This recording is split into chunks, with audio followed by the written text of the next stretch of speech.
Hello and welcome to ARL Inside. I'm your host, TJ Gibson. Before the Civil War, higher education for black students was virtually non-existent. Only two historically black private colleges existed during that time: Lincoln University in Pennsylvania and Wilberforce University in Ohio. Today, historically black colleges and universities, or HBCUs, significantly aid in the educational experiences of African Americans. The Army Research Laboratory is among the nation's most recognized organizations in both government and industry for its landmark collaborations with HBCUs and other minority-serving institutions. The scientific and technological inventions of African Americans changed the way people not only saw the world around them, but how they saw black people and other ethnic minorities. The Army Research Laboratory has been a leader in recruiting a culturally diverse workforce, a competitive necessity to secure America's role as a world leader. Each year, dozens of college students, from undergraduates to postdocs, spend summers working in the Army Research Laboratory on real projects that benefit America's military. ARL's HBCU-MI program was established to address the projected shortfall of scientists and engineers among the diverse populations of the 21st century. Partner schools received more than $19 million in funding from ARL in 2009 to support basic research, seminars, internships, and other initiatives that leverage university technical capabilities to fulfill ARL mission requirements.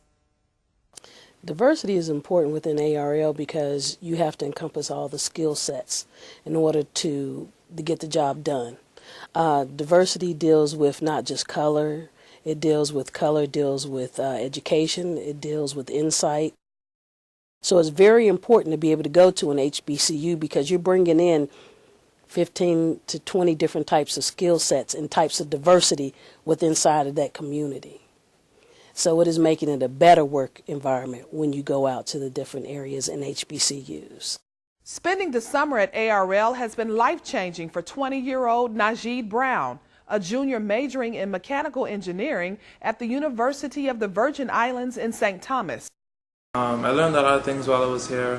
While I was here, I got my first experience with MATLAB and TurboCAD, which are computer programming software, and it's apparently things I'm going to need to know further on in life over and over, so it was pretty good. We like working with the outside, especially. We like working with universities. And when you come across somebody that offers some sort of an expertise that we didn't have directly in our group, it's a good fit. And when that person also has a good heart and is an educator and wants to share this to teach students, that's even a better fit. Dr. Wayne Archibald, who traded a high-paying job in industry for a teaching position at the University of the Virgin Islands, used funding he received from a major research grant to sponsor 2 university students' summer internships here at ARL.